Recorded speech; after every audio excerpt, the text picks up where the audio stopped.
যেখানেই যাই না কেন ছোট বাচ্চারা আমাকে দেখলে কেন জানি বন্ধু হয়ে যায়। সকালবেলায় এতটা বেশি অলস থাকি, যে কোনো একটা চটপট নাস্তাই আমার জন্য বেস্ট। ফ্রিজ পরিষ্কার করতে যেয়ে একদম ফ্রিজের নিচে যা পেলাম তাই আজকে রান্না করে ফেললাম। আসসালামু আলাইকুম, welcome to my daily kitchen and ব্লগে। আপনারা সবাই কেমন আছেন? আলহামদুলিল্লাহ আমি অনেক ভালো আছি। আজকে আমার ব্লগটা একদম সকাল থেকে শুরু করেছি। আজ আমার অনেক কাজ, তাই তো আমি সকাল থেকে শুরু করলাম কাজকর্ম।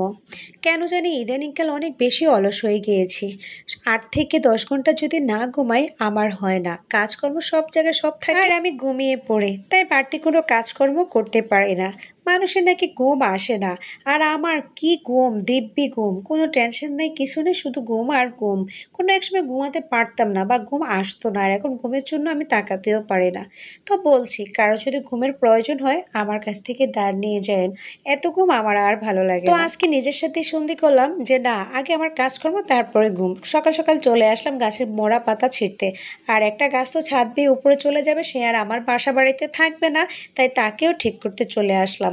তো ঠিক করতে করতেই চিন্তা ভাবনা করলাম যে গাছগুলোতে মনে হয় একটু বেশি ময়লা জমে গিয়েছে, আর মেয়েটা অতিরিক্ত দুষ্টুমি করতেছে। পরে তাকে কিভাবে কাজ দেয় একটা কথা মাথায় চলে আসলো, যে তাকে গাছগুলোর পাতাই পরিষ্কার করতে দিয়ে দিই, তারও সময় যাবে আর আমারও গাছগুলো পরিষ্কার হয়ে যাবে।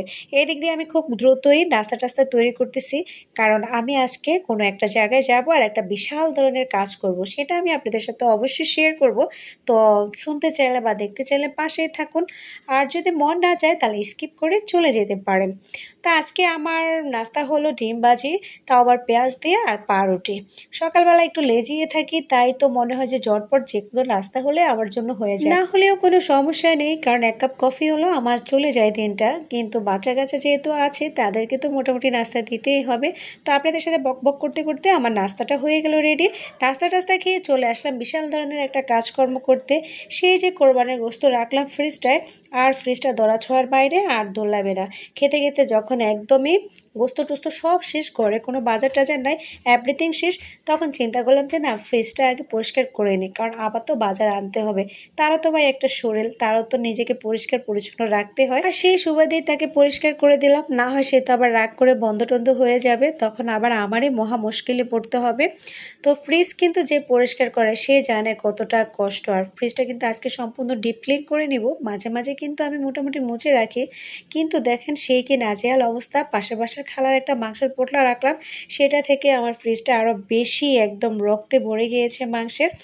এখন আজকে পরিষ্কার করতে আমার কিন্তু ভীষণ একটা কষ্ট হয়েছিল, কারণ একে একাই ফ্রিজটা পরিষ্কার করলাম, কারণ সবাইকে দিয়ে আবার আমার ফ্রিজ পরিষ্কার করলেও পছন্দ হয় না। দেখেন কি পরিমাণে যে গোস্তের রক্তগুলো ফ্রিজে ভরে গিয়েছে, আর কি বলবো, আর না পরিষ্কার করলে আরো বেশি হয়ে যেত। তাই তো আমি এই উদ্যোগটা নিয়েছি, নিজে নিজে পরিষ্কার করে ফেললাম। আর আমি এমনই একটা বিদখুটে মানুষ, ঘরে যে কোনো কিছু নোংরা দেখলে আমার আর ঘুম হয় না। সেটা কখন পরিষ্কার করব কখন পরিষ্কার করব এরকম একটা চিন্তাধারা থাকে। যতক্ষণ পর্যন্ত সেটাকে আমি ঠিক না করি ততক্ষণ পর্যন্ত আমার টেনশন, ঠিক করলে আমার আর কোনো টেনশন থাকে না। তো আমি শুধু ডিপটাই পরিষ্কার করলাম, নর্মালটা কিন্তু মোটামুটি পরিষ্কার ছিল। পরিষ্কার করার পরে দিয়ে আমি শুধু এখন বক্সগুলো জায়গায় জায়গায় রেখে দিব। আর যেহেতু মাস শেষ, বাজার টাজারও কম আছে, এটার জন্য আমার পরিষ্কার করতেও কিন্তু সুবিধা হয়েছে। পরিষ্কার করার পরে আমি চলে আসলাম রান্না করার জন্য। আর ফ্রিজটা যেহেতু পরিষ্কার করেছি, একদমই নিচে কোনাকানি দিয়ে গরুর মাথার মাংসের একটা পোটলা পড়েছিল, আর সেটাই আমি ভালোভাবে সুন্দর করে পরিষ্কার টরিষ্কার করে রান্না করতে চলে আসলাম।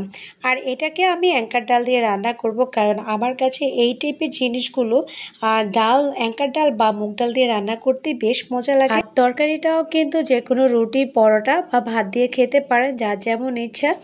আর জানি না কে কে অ্যাঙ্কার ডাল দিয়ে রান্না করা পছন্দ করেন, আমার তো অনেক বেশি পছন্দ, আমি কিন্তু প্রায় রান্না করি। তো মাংসটা দেখলাম যে সিদ্ধ হচ্ছে না সিদ্ধ হচ্ছে না, যেহেতু এটা মাথার মাংস। পরে কিন্তু আমি এটাকে প্রেসার কুকারে দিয়ে ভালোভাবে সিদ্ধ করে নিয়েছি, তারপরে কিন্তু এটাকে নর্মাল পাতিলে দিয়ে আবার রান্না করে নিয়েছিলাম। বেশ মজা হয়েছে। প্রেসার কুকারের রান্না কিন্তু অনেক মজা হয়, যারা খান তারা অবশ্যই জানেন। অবশেষে এই যে আমার ডালের তরকারিটা, মানে মাথার মাংস দিয়ে ডালের তরকারি, ঝোলটা হয়তো একটু বেশি রয়ে গিয়েছে, কিন্তু এটা বেশি থাকবে না, যেহেতু অ্যাঙ্কার ডালের তরকারি এটা বসে যাবে। তারপরও এটাকে আমি পরে আবার আরেকটু শুকিয়েছিলাম, যেহেতু সকালবেলা আমার সময় ছিল না, মেয়ের স্কুলে আসতে হবে। মেয়ের স্কুলে আবার আজকে শিক্ষক সমাবেশ এবং কি মেয়ের রেজাল্ট কার্ড খাতা দেখাবে, ওটার জন্য আসতে হবে। না আসলে আবার তার 5 মার্ক কেটে নেবে। আজকালকার স্কুল বলে কথা, মানে গার্ডিয়ানকে যতভাবে শায়েস্তা করা যায়। তো চলে আসলাম, আসার পরে একটা খুব কিউট মাশাআল্লাহ মামুনির সাথে দেখা হলো। মামুনিটা তো আমাকে ছাড়া কিছু বুঝতেছে না, সে তার মায়ের কাছেও যাচ্ছে না, সে আমার কাছেই থাকবে। কেন জানি আমি যেখানেই যাই না কেন ছোট বাবুরা সবসময় আমার ভক্ত হয়ে যায়, আর আমিও তাদেরকে অনেক বেশি ভালোবাসি।